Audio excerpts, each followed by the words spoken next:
What's up, my comic comrades? The past few years have been really insane for Spider-Man fans, as we've been spoiled with multiple amazing and iconic Spider-Man movies. From Tom Holland's Spider-Man in the MCU, including a fan's dream Spider-Man crossover in No Way Home, to the big screen debut of a fan-favorite character, Miles Morales, with Into the Spider-Verse. A movie that is seen by many as the best Spider-Man movie to date, whether animated or live action. That being the case, many Marvel and MCU fans think it should only be a matter of time before the MCU introduces Miles into the MCU.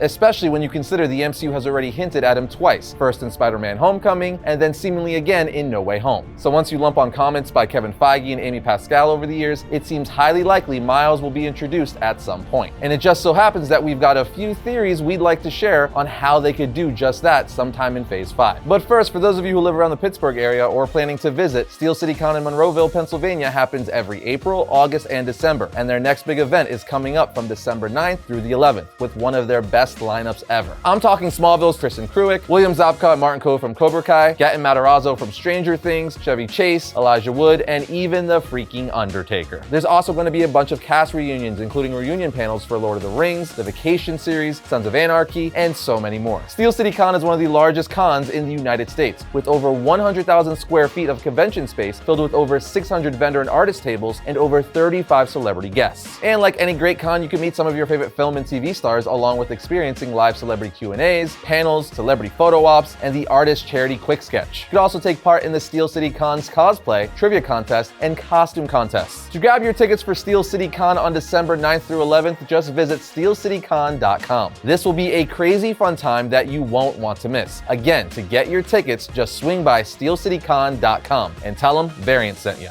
Okay, let's go back to those first two MCU teases for the existence of Miles. As previously mentioned, the first time was in Spider-Man Homecoming, when Tom Holland's Spider-Man webs Aaron Davis' hand to his trunk to ask him some questions. Aaron Davis being Miles Morales' uncle, also known as the Prowler. Aaron says the line, "I don't want those weapons in my neighborhood. I've got a nephew who lives here," clearly referring to Miles. I don't want those weapons in this neighborhood. I got a nephew who live here. Kevin Feige was even asked about this little Easter egg in an interview, and he confirmed that the line was intentionally meant to reveal that Miles exists in the MCU. Plus, in a deleted scene where Aaron's trying to cut himself free from the webs, he calls his nephew saying, "Sorry Miles, I'm not gonna make it, I'm just stuck." So yeah, straight up said his name there, cherry on top. Ever since Homecoming, Miles fans now know he's in the MCU and are just waiting for Miles to show his face. But Spider-Man Homecoming came out in 2017, and 5 years later, we still haven't even seen a brief cameo of Miles Morales. As for the second hint, it's a little Easter egg back in Spider-Man No Way Home from 2021. When Electro got depowered and was talking to Andrew Garfield's Spider-Man, he says, "Can I tell you something? You're from Queens. You got that suit. You help a lot of poor people. I just thought you were gonna be black." Garfield's Spider-Man replies, "Oh man, I'm sorry." And Electro says, "Don't apologize. There's gotta be a black Spider-Man somewhere out there." And of course we know there's one out there, Miles Morales Spider-Man, just waiting for his MCU debut. That could, however, slightly hint to Miles Spider-Man being from an alternate universe. The MCU isn't too scared of changing characters, so they could have Miles Morales originate from Earth 616, but they could also follow his comic origin while Miles Morales Spider-Man is actually from Earth 1610, and move to Earth 616 when his universe exploded. As for when Miles could show up, in a 2021 interview with Amy Pascal, she revealed that Miles Morales was going to be introduced to live action films once their story creates an opening for him. So with Tom Holland's first Spider-Man trilogy wrapped up with No Way Home, I'm curious to see when that opening's gonna be. We already know we're gonna get a Spider-Man 4 eventually, Peter starting from scratch in a lot of ways, as No Way Home essentially soft rebooted him in the MCU. If we don't get a Spider-Man 4 to build off that, well, that just wouldn't make any sense. It's also been heavily rumored that we're gonna get a new Spider-Man trilogy with Spider-Mans 4 through 6. In fact, rumor on the internet is that Tom Holland just signed a new contract that would seal his fate for the next 3 Spider-Man movies, as well as 3 more appearances in other Marvel films. Already, Tom Holland has appeared in 3 Spider-Man films, as well as appearing in other MCU films like Civil War, Infinity War, and Endgame. So currently, Tom Holland has appeared in 6 Marvel films and could potentially appear in 5 to 6 more. So when that time comes, I don't think anyone's gonna blame him when he puts down the web shooters. Having said that, they could easily use Spider-Man 4 or 5 to introduce Miles Morales and set him up as the new live-action Spider-Man going forward. Now, I personally think that would be waiting way too long to introduce him, which brings me to just how I think they could introduce Miles Morales into the MCU. In my opinion, Spider-Man 4 would be the perfect movie to do it, knowing it's going to kick off a new trilogy. Having Tom Holland's whole second Spider-Man trilogy be about him meeting and slowly training Miles Morales to be a great Spider-Man wouldn't just introduce a character we've been waiting on for years, it would also be a great way to round out Peter Parker's character as a whole, having him take on the mentor role like Tony Stark did for him. Think about it, when Peter Parker was introduced into the MCU, he was just a high school kid running around in a costume he made from pajamas. Since then, he's taken down villains like Vulture turned Mysterio, become an Avenger, fought Thanos, met alternate versions of himself, and has saved the world multiple times now. That with the character building moments he's had, like losing a father figure in Tony Stark and later his Aunt May, his character has grown a hell of a lot since Civil War. Having Holland's Spider-Man take Miles under his wing, even seeing some of his old kid self in Miles, would just be genius. Heck, you could even have Peter and Miles make Star Wars jokes like Peter did in Civil War. Hey guys, you ever seen that really old movie,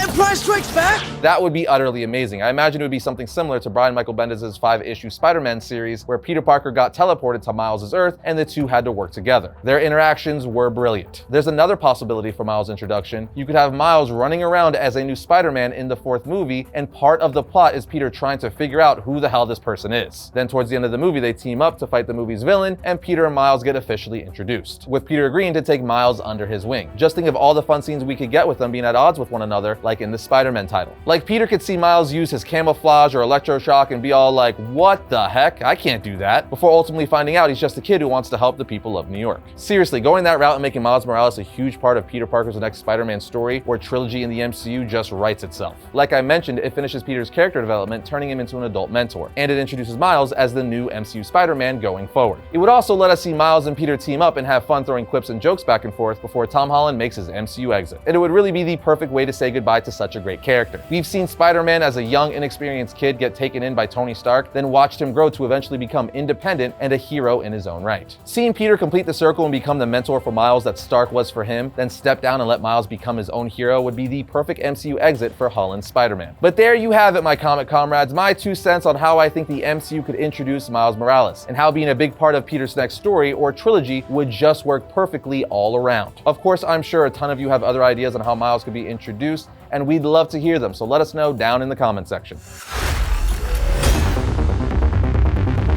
First up for the week of November 30th, we have Justice Society of America issue 1. A long-lost hero from the JSA crashes into our era with a grave warning, but it's too late. A mysterious and malevolent enemy has invaded the entire history of the JSA, and an all-new team must come together to defeat it. Now we have Star Wars Darth Vader issue 29. This series has been written by Greg Pak, and it's been fantastic thus far. If you love Darth Vader, you need to be reading this series. Here we have Strange issue 8. The secrets of the cartel are revealed, and it comes from the unlikeliest of sources. Will this be the help Clea needs to bring peace to her adopted realm? Now we have Planet Hulk Worldbreaker 1. 1,000 years from now on the planet Sakaar, a young woman with green skin searches for the legendary Green Scar to help save her brother from a group of apocalyptic cultists. And finally, we have Superman Kal-El Return Special 1. Kal-El has returned from his long sojourn to Warworld, but what ramifications does this hold for the broader DC universe? Something tells me Superman is getting an upgrade.